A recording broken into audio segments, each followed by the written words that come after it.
Bir bie kai ke kopilo un melan malom so ke tura ke pride to dead so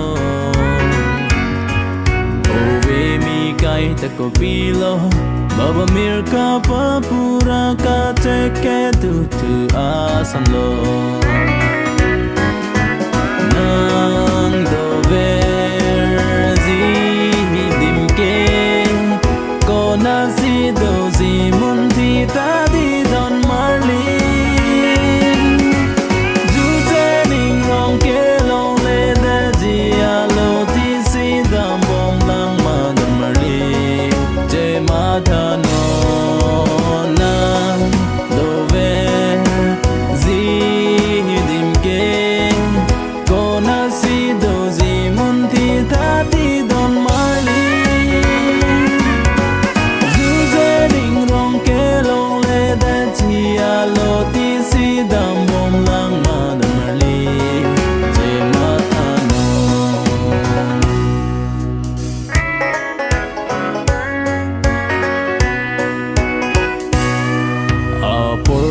khang thek ma si do ave pin la sum si ang mong dam bom lo ti kai ke apa non hello ning arong apor juze ning rong long zi pan dam tha ti hem pu jisu alo nang do ver zi dim ke kona si do